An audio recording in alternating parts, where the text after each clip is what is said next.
Quer conhecer um pouquinho de objetos tridimensionais na cultura popular do Brasil? Fica comigo que depois da vinheta a gente vai falar sobre isso.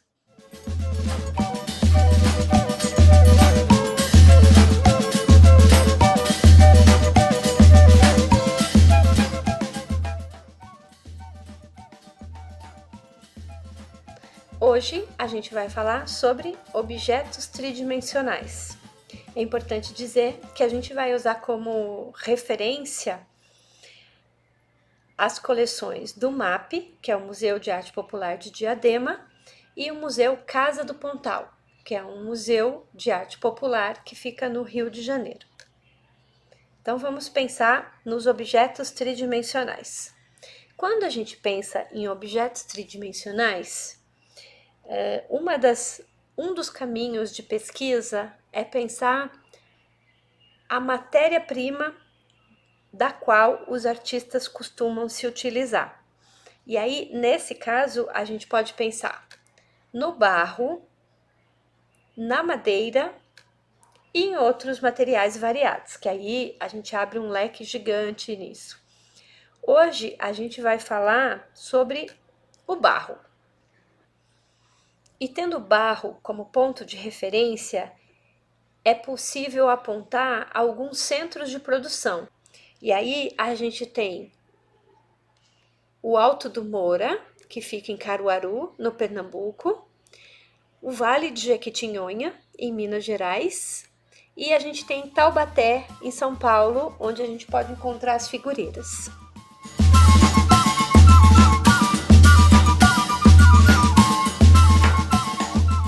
Então, vamos começar pelo Alto do Moura, e o primeiro artista, Mestre Vitalino.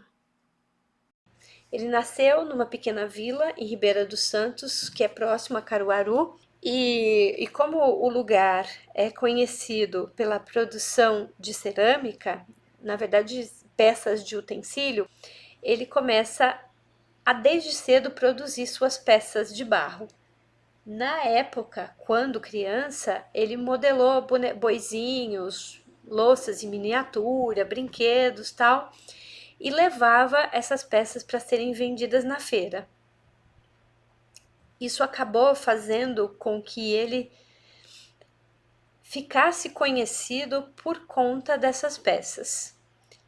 Em 1947, o pintor Augusto Rodrigues o conhece e o convida para fazer uma exposição lá no Rio de Janeiro. Essa exposição ela é importante não só por apresentar Mestre Vitalino para a sociedade, mas também por chamar a atenção da existência desse gênero de criação. Tanto que mais tarde, os outros artistas em torno de Mestre Vitalino vão se destacar a partir de criações inovadoras também. Manuel Eudócio nasceu em 1931 no Alto do Moura mesmo. E como as crianças do local, por conta da fonte de renda dos pais, que era a produção de peças em barro, desde criança produz os seus animaizinhos de brincadeira. Em 1949, quando o Mestre Vitalino vai morar no Alto do Moura, eles se tornam amigos e o Mestre Vitalino, um pouco mais velho e já conhecido como artista, acaba influenciando Mestre Eudócio. Hoje, Mestre Eudócio é conhecido pela produção de figuras. Das obras que ele produziu, existem muitas referências a cangaceiros, casais de noivos a cavalo, maracatu, Bumba Meu Boi. E uma coisa importante que a gente pode destacar, não só no caso do Manuel Eudócio, é que da mesma maneira que ele foi influenciado pelos pais na produção do barro, ele também influenciou seus filhos. Ele teve 9 filhos, dos quais 5 seguiram o seu ofício. José Antônio da Silva, Zé Caboclo, como era conhecido, nasceu em 1921 no Alto do Moura e aprende a trabalhar com o barro a partir das brincadeiras infantis, observando mãe, irmã, enfim, as pessoas da comunidade que produziam artesanato utilitário. Ele se casou com Celestina Rodrigues de Oliveira, que é irmã de Manuel Eudócio. Diferente de Mestre Vitalino, Zé Caboclo e Manuel Eudócio inovaram técnicas na produção das esculturas.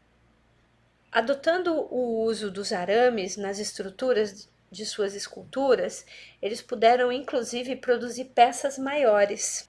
Outra coisa que acabaram por fazer é que começaram a produzir os olhinhos das peças em alto relevo. Antes as produções eram com um furinho ali, no lugar do olho era um furinho. Suas produções vão de Lampião e Maria Bonita, esculturas da Virgem Maria, Bumba Meu Boi, Maracatu. Uma coisa que é significativa no trabalho do Zé Caboclo é a cor vibrante que ele usa no seu material. E muitas vezes ele faz uma decoração floral nos seus trabalhos. E mais uma vez a gente pode destacar que o seu aprendizado nasceu a partir de uma referência familiar da sua mãe e da sua irmã, e os seus filhos seguiram os seus caminhos e também se tornaram artistas reconhecidos. Manuel Galdino de Freitas, o mestre Galdino, nasceu em 1929 em São Caetano, no Pernambuco. É próximo ao Alto do Moura. E em 1940 ele vai para Caruaru para produzir tijolos e telhas. Acaba se tornando funcionário municipal e trabalhando na construção civil. Em 1974, a pedido da prefeitura, ele vai trabalhar no Alto do Moura e conhece o mestre Vitalino, o Zé Caboclo, o Manuel Eudócio e começa também a produzir esculturas.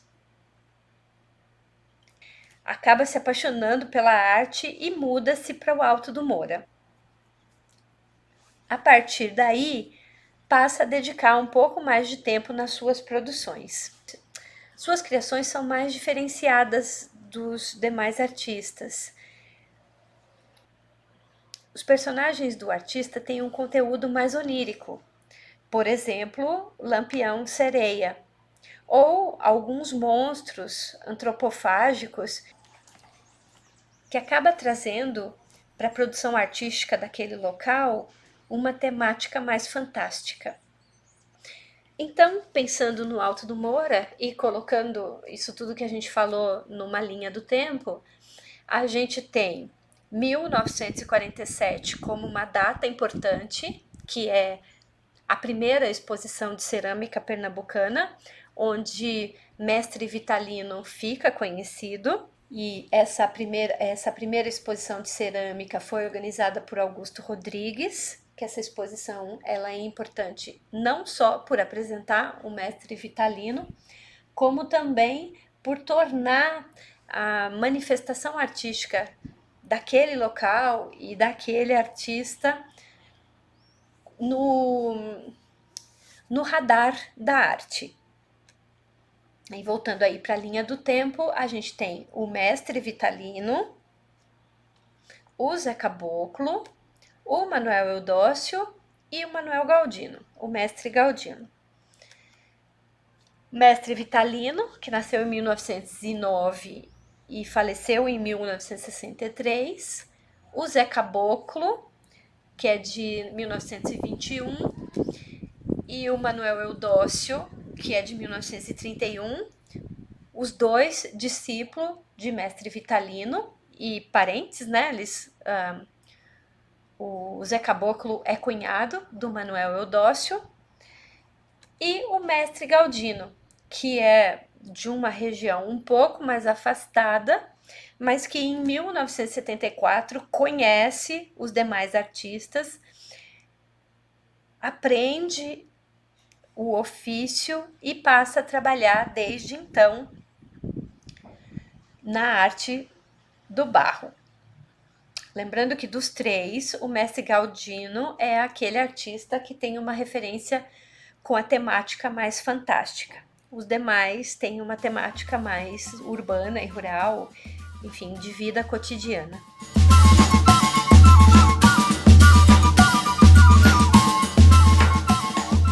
Do Alto do Moura, a gente vai para o Vale do Jequitinhonha, em Minas Gerais.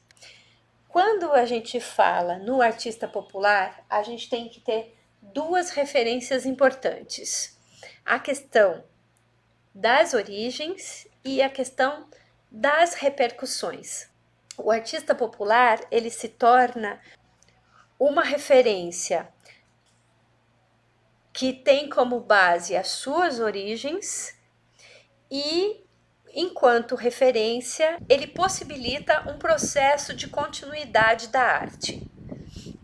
No caso da Dona Isabel, por exemplo, a gente tem a mãe, que era paneleira, e a gente tem os filhos que se tornaram artistas por conta da produção artística da mãe. Nesse caso, em particular, a gente também tem uma referência de continuidade além da família. No caso, por exemplo, da filha Glória, de Dona Isabel, que se casa com João Pereira de Andrade, que também se torna um artista reconhecido. E a relação da arte, aqui eu estava falando da questão familiar, né? Mas o importante é que esse conhecimento não fica só no seio da família. Ele acaba se ampliando. No caso, por exemplo, da Dona Isabel, a gente tem a Associação de Santana de Araçuaí, que é um local de referência tanto para a produção artesanal quanto local onde dali surgiram outros artistas de grande representação. Pensando nessa mesma estrutura, artista, origens e repercussão, a gente tem como exemplo também a Zezinha. A Zezinha, a gente tem tanto a mãe quanto o pai, que são artesãos, e tem as filhas, Cláudia e Aline, que ainda são crianças, mas que acabam naturalmente sendo influenciadas pela mãe. Da mesma maneira que eu comentei da Dona Isabel, a gente tem a Zezinha envolvida na relação mais ampliada do conhecimento e da repercussão da arte a partir de uma associação. Nesse caso, a Associação de Coqueiro do Campo. Colocando esses artistas dentro de uma linha do tempo, então, a gente tem a Dona Isabel, que nasceu em 1924 em Santana de Araçuaí. O João Pereira, como eu comentei, que é genro da Dona Isabel e que é de Itanhobim e mora em Santana de Araçuaí. A gente tem o Ulisses Chaves, que é mais contemporâneo da Dona Isabel e nasceu no Córrego Santo Antônio, em Caraí. A gente tem a Margarida Chaves, que é a filha do Ulisses e que aí nessa linha do tempo é mais contemporânea a João Pereira. Então são da segunda geração. A gente tem a Noemisa, que é de 1946, que é de Ribeirão do Capivara.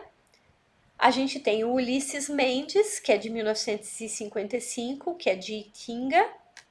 E a gente tem o João Alves, que é de 1964. E por último, a gente tem a Zezinha, que é de 1968.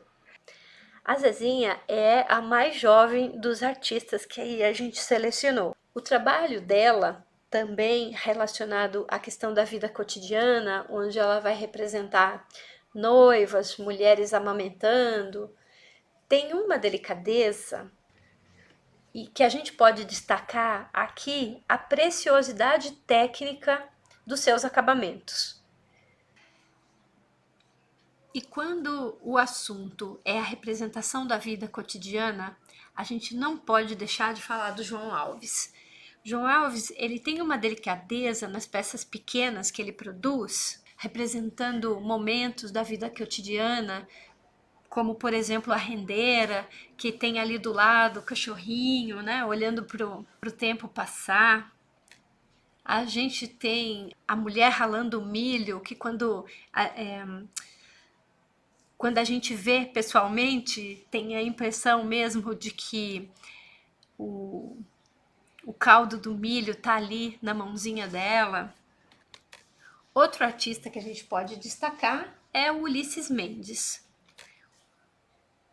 O elemento principal do trabalho dele é a crítica social, seja ela falando da questão dos retirantes ou fazendo uma crítica mais dura à questão da pobreza e o sofrimento a partir da comparação de um camponês, ou no caso de uma camponesa, com o martírio de Jesus Cristo. No caso da Noemisa, as peças que ela desenvolve não são tão polidas como os demais, mas tem uma poética que a destaca muitas vezes dos demais. Aí a gente tem, por exemplo, a ceramista, a gente tem a costureira, e aí esse trabalho é um trabalho de 3 peças, né, onde a gente tem a máquina de costura, a mesa e a personagem, né, no caso a costureira sentado, que compõe o trabalho.